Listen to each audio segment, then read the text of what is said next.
The Deep Six. 6 stories from your world in 30 minutes or less. Hosted by Patty Steele and Steve Cochran. The Deep Six is on. Well, we're excited to be back for another edition of The Deep Six. Patty Steele is in New York. Hi, Patty. Hey there, and you're in Chicago, aren't you, Steve Cochran? I am. And from New York to Chicago and even the rest of the country, we bring you 6 stories that are not being covered in great detail in the news, or they're talking about them enough, but you haven't heard our take yet. That's a summary, right? Then that's Thank you. That's exactly what it is. We usually start with entertainment, and I feel a little bad as we go to item number 1. Mm-hmm. We sort of jumped on Adele bailing on Vegas last week, and maybe it was a little too early. How do you feel about that? Oh, no, I didn't think we jumped on her enough. Okay, all right, well, possibly. But the reason I bring this up is the stories come out about Adele's very reasonable backstage contract rider. Can you explain what that is for people that don't know? Well, there's like all kinds of goofy things that rock stars in particular love to put in a rider on their contract for performance. Like they'll say, we want a bowl of M&Ms, but we want to make sure that all the green M&Ms are removed from the bowl. Or they'll say, we need 17 roasted chickens, but then they won't touch them. It's all kinds of things. They demand certain things. And sometimes it's much more nefarious. Well, I've got a couple here. Here's a couple. The Beach Boys. Mm-hmm. And I would think their rider is getting more and more reasonable the older they get, At this point, maybe it's polygrip and a comfortable chair. I don't know. Right, a really comfortable chair and a couple of pillows. But the Beach Boys' traditional backstage contract rider was to request 48 large bath towels, along with Marlboro lights and a soft pack with a child safety-free lighter that cannot be green. They also want several bags of Werther's Originals cough drops. Or the cough drops are hard candy. I like Werther's, but I only know they must be candy, right? Yeah, I know they're Werther's makes these really delicious caramels, but I digress. So okay, they wanted the cough drops, okay. And a 50-foot roll of saran wrap, and nobody seems to know why. Now, that's them sitting around smoking pot and going, okay, let's put this in there. Right. See if they'll do this. Right. And they will. Now, here's Madonna. Madonna had an insistence that all the seats on her toilets must not just be hygienically clean, but they also must be brand new. So she's the first person, and her ass is the first ass to ever sit on them. I got to tell you, that doesn't seem unreasonable. I'd like that in my own personal life. Yeah, I got to tell you, when I buy a new house, I always change all the toilet seats. Right? It just seems like right. It doesn't matter if they have been soaked in Clorox. There's something weird about sitting down on a potty and going, ew, what is it I'm sitting on? No, but I don't know how you guys do it. So Madonna, I'm with you, baby. And Mariah Carey, who has taken grief about her backstage demands for a long time and is kind of the poster child for it. Yep. Yeah, for diva. Once sent an estimated 20 assistants to redecorate toilets. And by the way, I want to warn people, there seems to be a bit of a toilet theme on this episode of the Deep Six. We've got something else coming up later.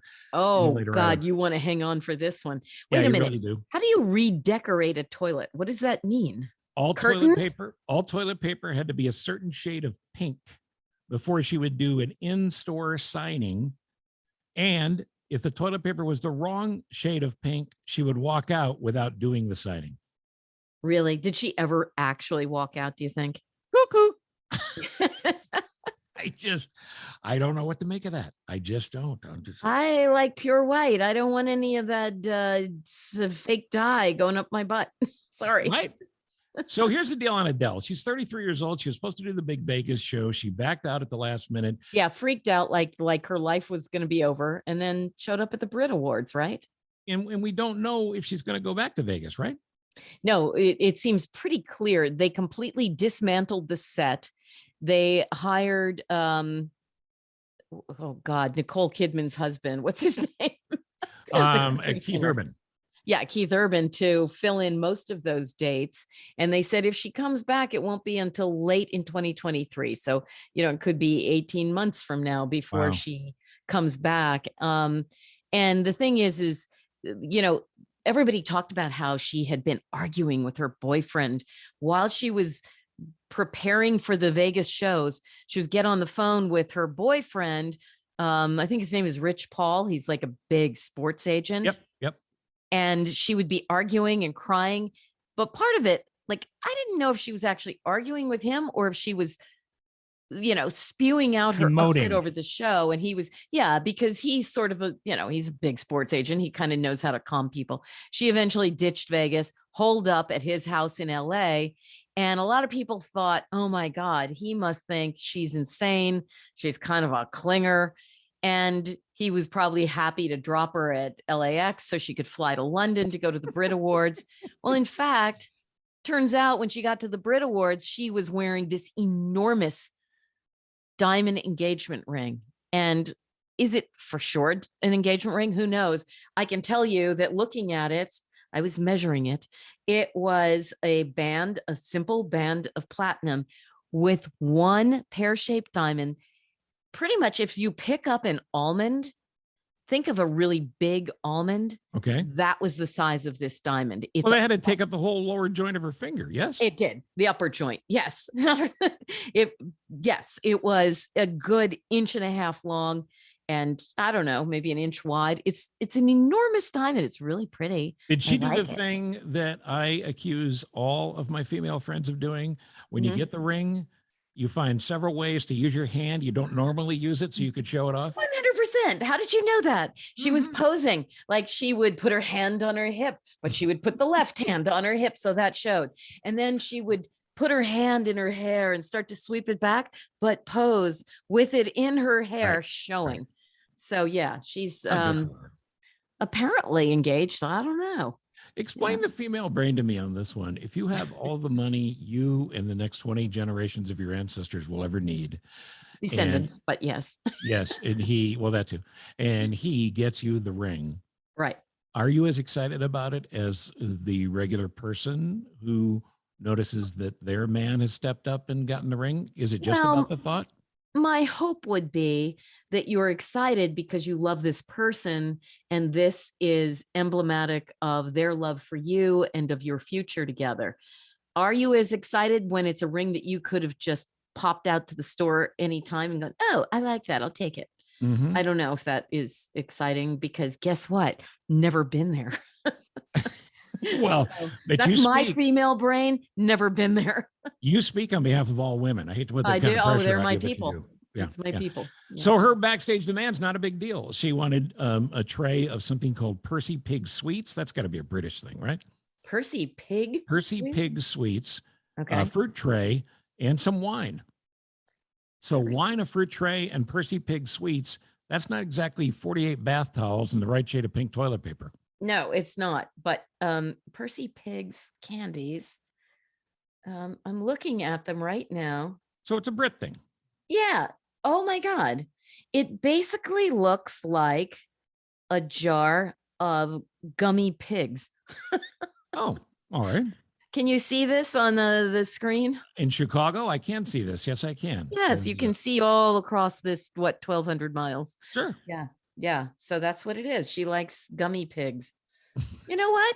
I could see that. I could kind of be with her on that. Sure. Right. Yeah. All right. So let's go from that to another show business story, which really I thought was sweet. Mm-hmm. You know, in February is known for two things: heartburn and heartbreak. Heartburn at your Super Bowl party, and heartbreak or heart swelling with love, because you're in and around the Valentine's season in February. So Will Arnett, he doesn't seem like a warm, fuzzy guy. Right. And yet he's did an interview in the past few days that seemed to show him is exactly that. You know, that's the talk I'm talking about. Oh, absolutely. Because he used to be married to the very, very, very adorable Amy Poehler. Yep. And they had some kids together, and then they broke up like 10 years ago. And we never really heard them talk about it too much. And suddenly this week he talked about what he called the excruciating pain of that breakup. He said one time he was driving to work. He was doing, what was the show? Arrested Development, right? Arrested Development. He said he had to pull over on the side of the road and he did nothing but cry for a full hour over the pain of this breakup. And he said, the thing that I am so grateful for now is that we have this beautiful friendship relationship, co-parenting relationship. And he said, it gets better all the time and closer all the time. He said 5 years ago, it wasn't as good as it is now. It was kind of a beautiful thing. It is. And it says, I got a quote from here, which is what you just talked about. It says, it's been almost 10 years and my kids are so lucky that Amy is their mother. And I'm so lucky that she is their mother. Aw, No, nice. it's so incredibly sweet. And, look, divorce happens and sometimes it happens because it should happen. But how beautiful is it if you can maintain a really good, loving, decent relationship so that your children benefit from seeing, obviously we all would love them to see the perfect marriage up close as sort of a role model. But next up would be people who are mature enough and loving enough to say this family unit still means something to me. And that is kind of the beautiful thing about what he was saying. Now you're in New York, which used to be Cuomo country. CNN used to be Cuomo country and not so much anymore. So we don't have, it's not completely good news from the celebrity world because Chris Cuomo at this point, if he rolled into the lobby at CNN, would probably be arrested immediately as people are lining up to say on the record and off the record on audio and video that just kind of accidentally gets leaked that they really are pissed off at him. What do you make of that? Well, it's the whole Jeff Zucker, the big shot there, who for apparently a good 10 years or more was having, and we talked about this last time, was having an affair with his sort of second in command. But they denied it. She actually she was incensed with the press. She said, how sexist are you that you think that just because I have dinner with my boss that somehow I'm having sex with him? When in fact, she was having sex with him. She lived in an apartment upstairs. He lived in the apartment downstairs or vice versa.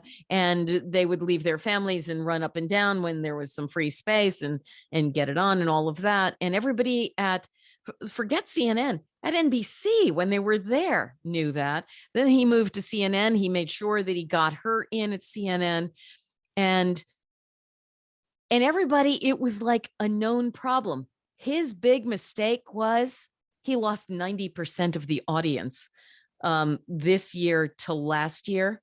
And there's a lot of reasons for that probably have nothing to do with him, but it, in fact, gave him this weak point where everybody could then point at him. And so when they decided to get rid of Chris Cuomo because of his issues with not only his brother, Andrew Cuomo, the governor of New York, but then also his, getting handsy with women in the business, he decided, I'm going to spill to the press the fact that Jeff Zucker is getting crazy and has been for a decade or so with his second in command.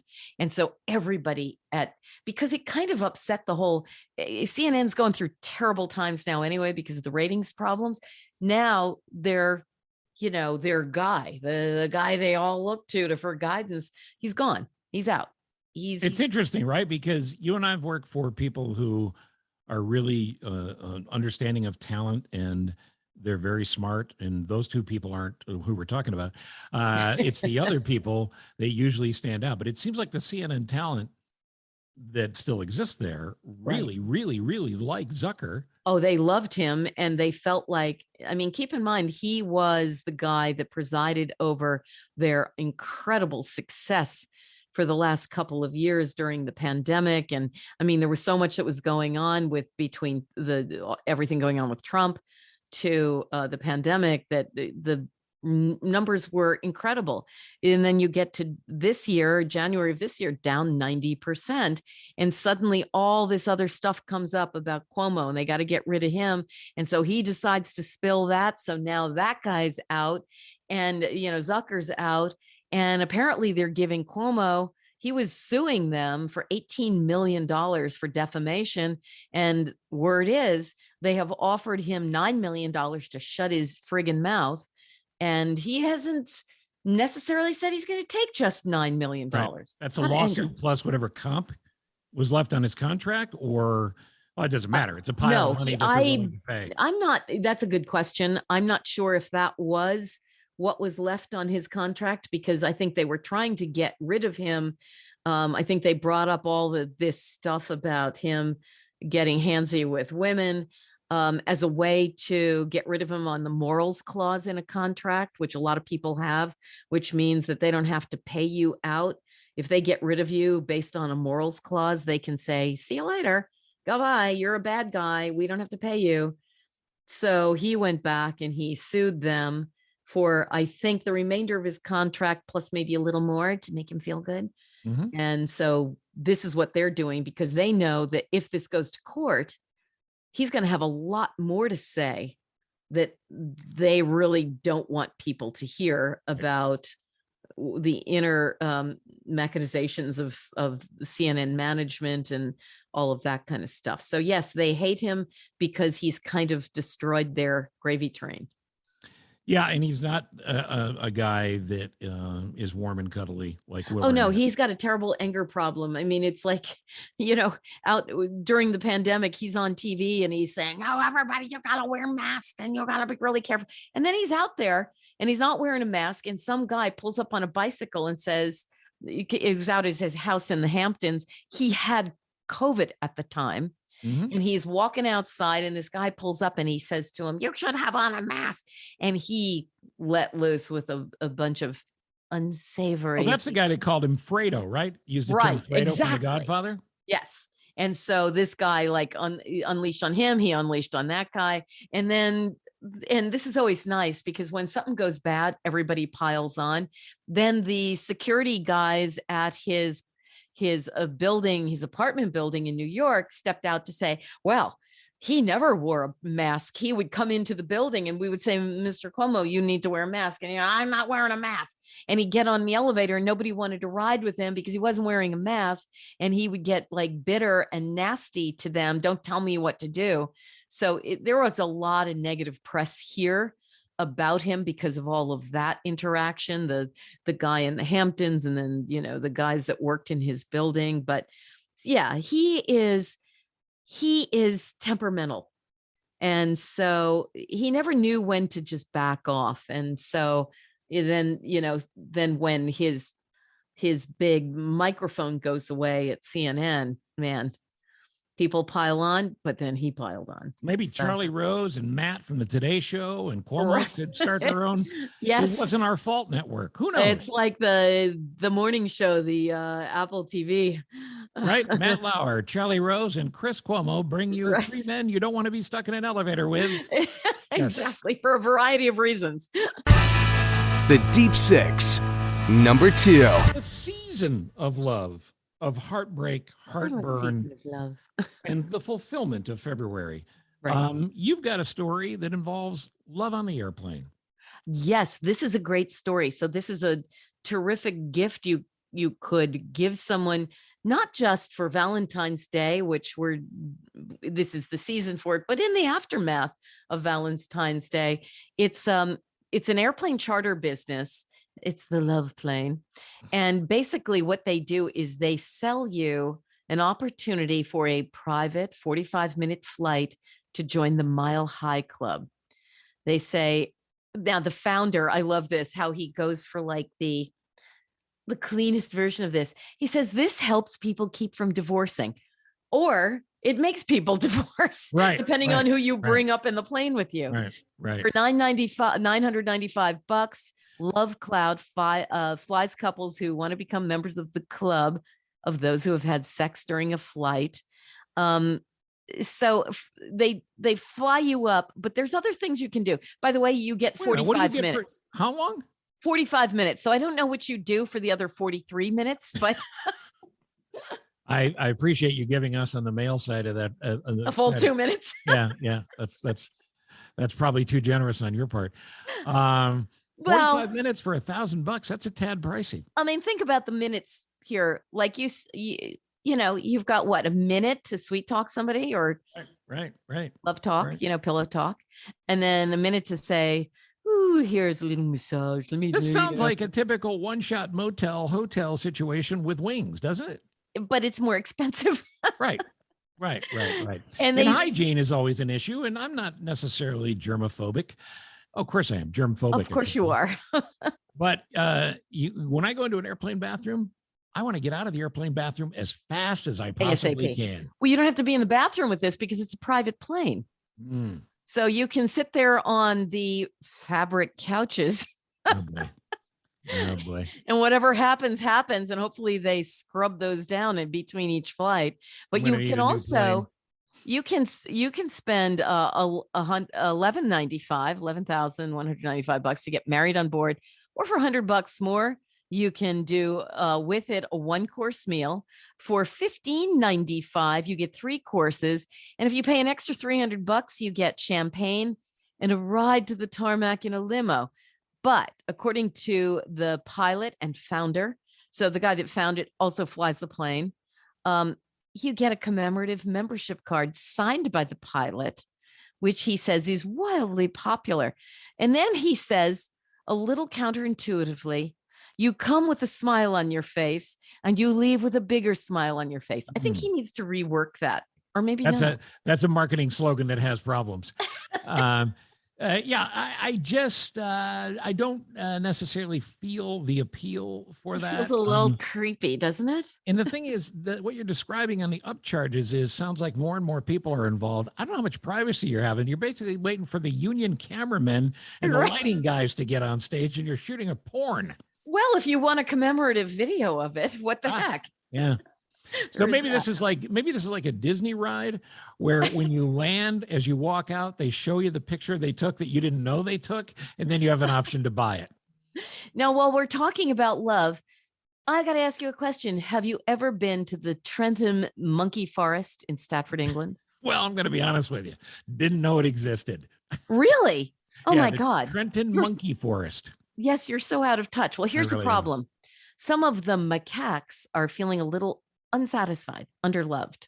You know what a macaque is? Yeah, that's a little monkey, right? A little monkey. Really, not too little. Some of them, depending on the breed, has a very bright red face. They've like skin on their face with all the fur around. This particular because brand, they're drinkers, or what's the red coloring for them? They're highly easily embarrassed. Okay, all right. And of course, as all macaques are, they're frugivorous, which is an important. I'm sorry, they're what? They're frugivorous. Hello? You don't know what frugivorous is? You know, I took AP English, and I thought I was fairly strong in this department. Frugivorous, does that mean you're forgiving of fruit? No, frugivorous. It means you love fruit. I love fruit. I'm totally frugivorous. Although I don't exist on fruit, I do love it. Oh my God. I can't believe I had to teach Steve Cochran something. You may need a partner other than me. Frugivorous is the secret word as we go forward. All right. So the macaques are feeling, some of the males in particular, unsatisfied, unloved. And so the wonderful matchmaker / zookeepers really went above and beyond. / zookeepers. Yes. Well, they went above and beyond. They hired a Marvin Gaye impersonator to sing "Let's Get It On" and "Sexual Healing," among other songs, in the macaque habitat there. Is that when the macaques grabbed their poop and threw it at the guy singing and said, "You're not Marvin Gaye"? You have been there. You've been in some monkey habitat. Wow. And the director says, we thought it would be a creative way to encourage our females to show a little affection to the males who might not have been so lucky in love. What? Wow. What about the women? Don't they get a little shot with Marvin Gaye? I can tell you right now, you throw a couple of macaques on the love plane, and 45 minutes later, you got a cleanup problem like you wouldn't believe. Now, here's the thing. They don't know if this was successful because apparently the macaque birthing season is late spring. So they're all sitting there, with their fingers twiddling, waiting to see if somebody's tummy pops and whether it happens. But so many things going on in the world that we don't know about. That's what we do on the Deep Six. We bring you stuff you don't know. Yeah, exactly. All right. Now, what about dating services? It seems like everybody's getting into the business. Oh my God. So DoorDash has just peopled with Shake Shack to create a dating website. Shake Shack, DoorDash, dating. Okay, whatever. So what you have to do is head to let'seatcute.com and you make your profile, which has all the usual creepy stuff that you put on those profiles. And you also can choose your spiciness level from let us be friends only to too hot to handle. And then you start swiping like you do on any other site. Everybody does dating the same way now. Everybody's on these services.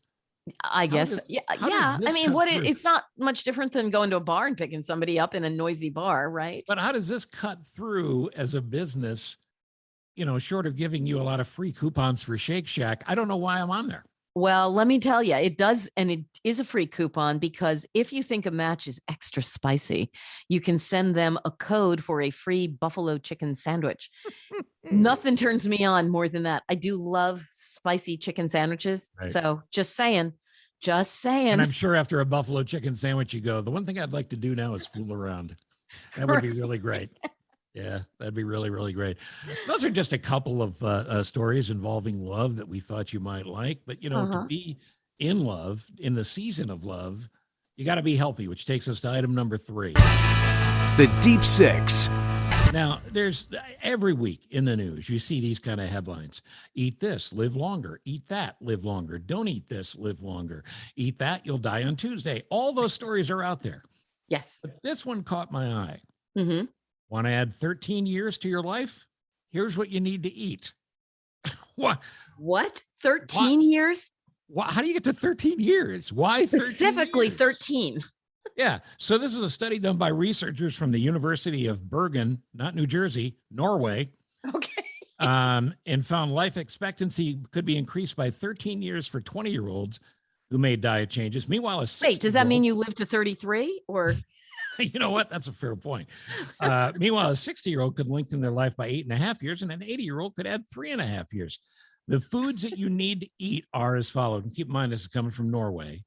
They're saying you need to eat more nuts, more legumes like beans and lentils. And of course, religiously, I have to stay away from lentils. You know that. That's just my faith. And whole grains. And the whole grain they cite here that'd be good for you is porridge. You just can't get good porridge in Chicago. Can you get it in New York? Say, look, here's the thing. If you're 20 years old, you're sitting there going, I eat legumes and I eat porridge and I'll live for 13 years. Doesn't seem so appealing. You get to be 80 and you say, I eat this stuff and I'll live an extra 3.5 years. It might be a little tempting, but not all that tempting. No, because if you're at 80 and you're going, you know what? I want to eat whatever the hell I want to eat. I'm eating French fries. Yeah. I'm eating cheese. I'm eating cheese out the wazoo. Yeah. And if you've ever had the wazoo cheese, the wazoo cheese is very good. All right. So here's my question to you, because I have an answer for you if you posed it to me. Okay. If people said you got to give up something to live longer, what's the one thing you absolutely refuse to give up? I refuse to give up? Yeah, the food. You go, I don't care. I'm not giving this up. It has to be a food. Yeah, or booze. It could be booze. No, I was going beyond that, but okay. I would say the one thing I would refuse to give up would there are a couple things. Some of them, because I'm frugivorous. I love peaches and I love raspberries, and I mostly love them together. I love that mix of fruits, and everybody laughs at me because I build each bite with a piece of peach and a piece of raspberry. I love the way they work. And then I really love French fries and I really love bacon. So it's hard to nail it down to just it's very hard to nail it down. So what you're saying to me, Patty Steele, is you're ready to die whenever. You're going to eat what you want to eat. Right. I'm going to eat the chicken. I'm going to eat the salmon. I'm going to eat. Yes. Absolutely. For me, chocolate. Oh, really? Yeah, I'm a big That's interesting. Yeah, that's something I could totally give up. I like it. I don't 100% love it. So that's definitely something I am happy I could give up. Yeah, now this is just an extension of thought here, but the Shake Shack thing made me think of it, and it goes to the health thing as well. I don't know what McDonald's is up to, but I just want to say we're not as stupid as we look, because McDonald's is advertising now for McDonald's menu hacks. Yes, we talked about this. And have you tried it? Well, no, because the menu hacks are just order 3 things and put them together yourself. If I'm going to do the construction, what do I need you for? Yeah, you don't have. I can figure this out for myself. So I'm going to Especially if you're going to make me put like a McFish or whatever they're called with that a land, cheeseburger. sea, and air thing. Land, sea, and air. And by the way, the air and land, sea, and air. Land is the fish.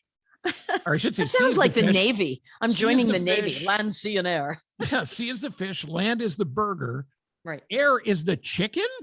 You see Yeah, a lot of chickens flying around? No, it's those buns they serve you that are loaded with air. You bite in and they puff down. I just want to tell Ronald McDonald and the Hamburglar and all the people there, you're not fooling us. Yeah. If we're doing the work, we're not hacking anything. Right. So, We know what I you're don't know. doing. I don't know who you're kidding. Let's move on to item number 4. The Deep Six. Number 4. Item number 4, it's an extension really of item number 3. It's a 106-year-old man who just celebrated his birthday. 106. 106. Wow. 106. I don't Now, know. I don't know. Now we're in 2022. So let's just do the math here. And these are just roughly the right numbers. He was born during World War I. Yeah, 1916. Right. So he would have been a teenager when the stock market crash happened. Jeez. He would have been 25-ish and probably served from World War II.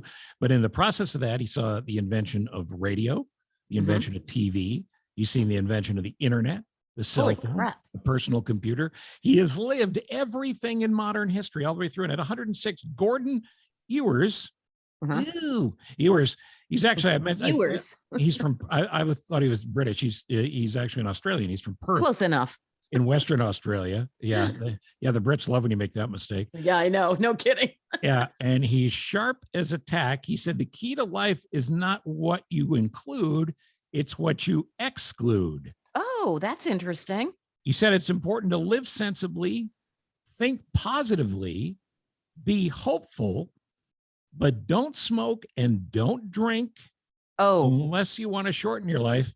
And this is my favorite. His other advice is to breathe regularly. You know what? We didn't need you for that. Oh my God. Now I know my big mistake. Right. I keep forgetting to breathe.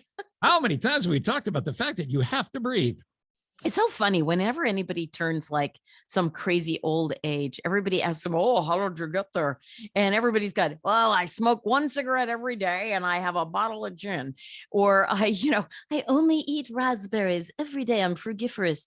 And other people are like, is it genetics? What is it that makes somebody live to be that old? And why? honestly, it's got to be, well, look, when you die, it's a direct relation to your own personal lifestyle and whatever genes you inherit, right? Those are the two things. Correct. So it's environment and it's whatever your parents decided to give you. I think if you get to 106, you beat the number. Yeah. You know? Yeah. Now it's all whatever happens, happens. I'll do what I want to do. Do you have a gift for him? Because at some point he's going to turn 107. I do have a gift for him, and it was sort of a Valentine's Day gift for people that may have been looking around the Valentine's Day holiday. But this could really be good for any time of the year because we'd use it any time of the year. And that gift is the Tushy toilet. Do you know about this? Personally, maybe this is TMI. I have personally used a Tushy toilet. Oh, you know about the Tushy toilet. And I didn't do it on purpose. I was in a restaurant in Santa Fe, New Mexico. I went into the ladies' room and voila, this magical thing just lit up and I enjoyed myself. And it was a little confusing, but I got through it. And then not 3 months later, I went to my sister-in-law's house and I had a little case of vertigo and I got very nauseous and I ran into her bathroom, her master bathroom. And as I entered the place where the toilet is, the lid popped up all by itself. The toilet lit up and I thought, oh my God, it's going to wash my face while I'm vomiting into it. But it didn't, fortunately. I was able to control it. Well, but here's the thing. At that point, I would have thought it's a slot machine and I'm about to be a winner. Exactly. Because it was like green lights and stuff. It was wild. So in our research, in our heavily staffed research department here at the Deep Six, yeah.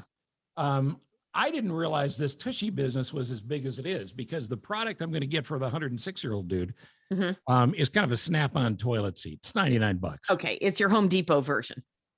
Yeah. It's 4.5 stars. It's rated well at 106. Yeah. And, it's never been used by any other 106-year-old, so it's going to be just fine for him.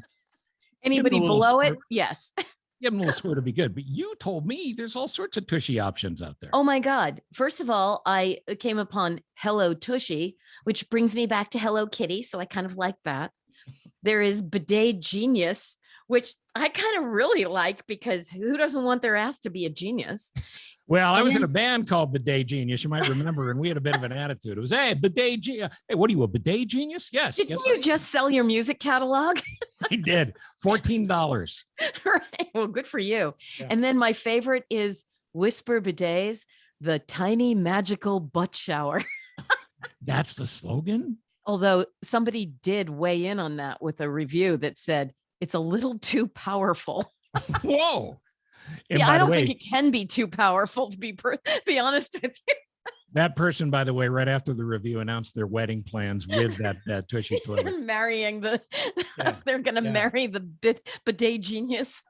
So my company is just called Tushy. Yours is what? Well, there's a couple of them. Hello Tushy, Bidet Genius, and Whisper Bidets, the tiny magical butt shower. That's the worst kid show ever. The tiny magical butt shower. Have you ever used one of these things? Honestly, you know what's funny? This is true. When I was 20, 21, 22 at the most, my we're newly married, and my wife and I moved into. Oh, you got married young. Wow. I was very young. Yeah, it was my fourth wedding. I got married originally when I was 9. But we are in this house. It's a very nice house at the time. And it's got this beautiful shower setup, and there's the toilet. Next to the toilet is a thing that looks like another toilet, but it's not. Hey, we can go next to each other. It's not completely assembled. Yeah. And I'm in there by myself, and I'm turning the knobs and stuff, in the water shooting. Oh, up. You got a facial. No, I didn't get a facial, but I told my wife, as she laughed at me and pointed out what a rube I was, I said, this is kind of cool. We have a fountain in the bathroom. Or a foot bath. It's not a fountain, idiot. It's called a bidet. Oh, yeah. And a bidet apparently is French for I married an idiot. I think. Did you indulge in it, or did you just never? Did you like sidestep it? I'm a classy guy, and I don't like to tell my bidet stories. Oh, okay. You don't bidet and talk. That's exactly right. Let's turn that into a great. That makes me feel good about talking about going to a Japanese restaurant in Santa Fe and getting swooshed. Listen. What happens and on the vomiting road, into another one.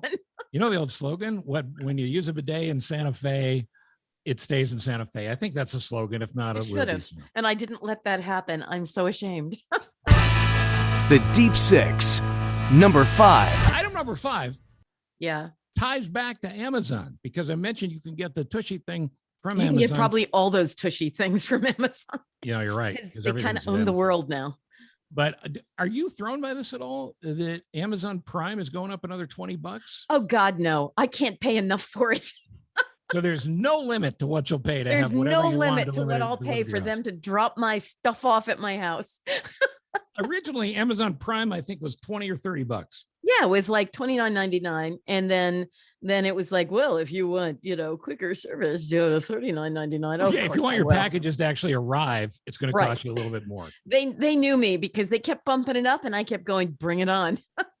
I'm with you in that. I think it is such an amazing service. I'm willing to pay for it, but I'm wondering, there's got to be a price point at some point where people go, I'm out.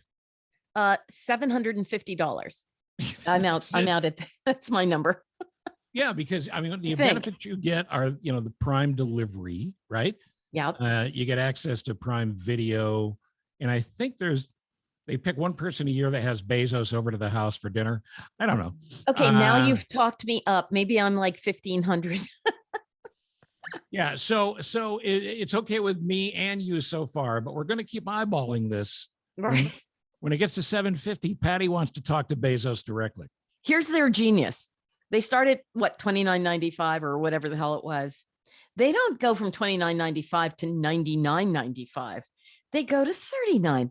What? Another $10 a year? Of course, I'll do it. And so they just massage you and they get you used to it. You get used to paying that much and you go, well, what's another $10? Well, what's another $10? Well, what's another $10? Now it's what's another $30 or 20, whatever it is, they're bumping it up. Now I get a little uncomfortable, but then they leave it and they tell you, here's how much more we're going to do for you. And we're working so hard in the midst of the pandemic to make money for Jeff Bezos so he can fly people into outer space on his stupid, Disney ride. And so he can spend $500 million on the yacht that he has to tear down a bridge. Okay, we're going to do that for him. Right. Because we will do anything it takes to make sure our lives are easier. Yeah, we don't have to get off the couch. Right. The stuff is outside. Right. We were talking about this earlier, this whole thing where he bought this $500 million yacht. He had it built in Rotterdam in the Netherlands and now wants to dismantle an historic bridge to get the yacht out of the shipyard.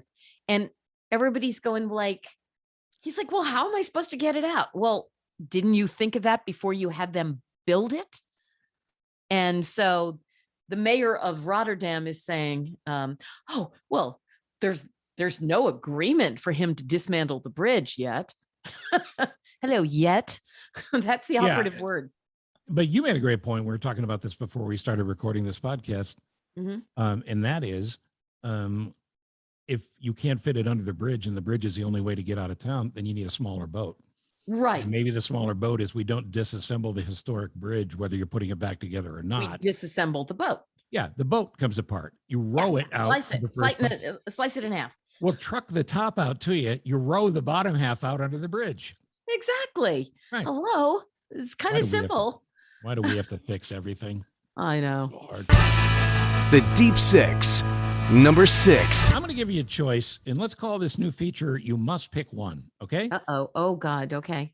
This is a choice of 2 options. Yes. You must pick one. What do you want to know more about? That's the theme. What do you want to know more about? I saw a great explanation of something that nobody fully understands other than apparently this person, and that's why we say first cousin once removed. Oh, I still want to know this. I want to know this. Oh, but wait, there's option B. Option B, why don't figure skaters fall down when they're spinning so fast? Well, I don't think it did. Oh, okay. Hello. I will respectfully ask that you move first cousin once removed to the next podcast. Okay. And that we do Skaters Not Dizzy because I am busy watching, and I'm one of the only people that is watching the Olympics. Yeah, numbers aren't great. No, the numbers are horrifyingly bad. But I've always wondered that. You see these people and it's like they do these beautiful turns and everything and they skate all over the place. And then all of a sudden they go, and you're going, I can't even see them. What are they doing to not just be either barf or just fall flat out on the ice? And maybe they should get extra points for the fact that they don't barf, because barf is a word that rarely comes up during the call during the Olympics. So here's the answer. A 9.8 because they barfed. Doctors explaining this now say it's necessary to understand what causes dizziness in the first place. Starts in your inner ear's vestibular system. Now, your inner ear's vestibular system contains 3 semicircular canals filled with fluid. Sounds a lot like Venice, doesn't it? Inside the fluid are hair cells. Yes, I've seen those little wavy, wiggly hairs. Yeah. And this is all done, by the way, at How Stuff Works as well, howstuffworks.com, which is a cool website. I think they do a podcast as well. But they say when you move, the fluid moves. It stimulates those little hair cells to send messages to your brain about your movement. You shave the hairs off? Yeah, I don't think you want to. No, okay. Yeah, I think you want to keep them. Thanks to inertia, this process gets muddled when rapid rotation is involved. If you take a glass of water, put it on a lazy Susan, spun it around, and then stopped it, the water won't be moving. Inner air fluid works in a similar way. The fluid initially resists moving in the direction of your movement, but all the spinning will quickly exert enough force to cause it to do so. And as long as the fluid is moving with you, your brain doesn't have a sense of making you dizzy. I don't understand it. Tell me again. So you are spinning. You're spinning. The inner But- ear fluid originally doesn't want to move. Right. Then you spin, and apparently you spin fast enough where the fluid goes, screw it, I can't fight this. And the fluid moves with you and spins with Oh. you. Speed of this- spin. The speed of spin, or as we call it in the science game, the SOS, the speed of spin actually causes the fluid to move with you at the same rate. And that's what keeps figure skaters from falling down. I love that. Wow. So wait a minute. So if I And get by the up way, right it comes now- with repetition. You have to train your body. Oh, Like so initially, I when was they going to try to spin- get up right now and just twirl, like you know how little kids like to twirl and then Sure, they fall on the sure. ground. But if I twirled, I was thinking if I just got up and I twirled fast enough, it wouldn't happen. No, because initially when you spin, the skaters gonna fall happen. down. It's quite sad. We're waiting for video on that because it's going to be Okay. interesting to watch. The Wait, world's greatest wait till you see the skaters video of me falling down. spinning and falling down.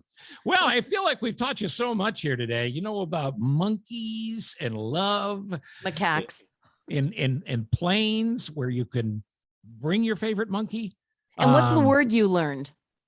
The word I learned was fructocious. Was it No. Fruitylicious. Fruity Keep going. pebbles. Fruity pebbles.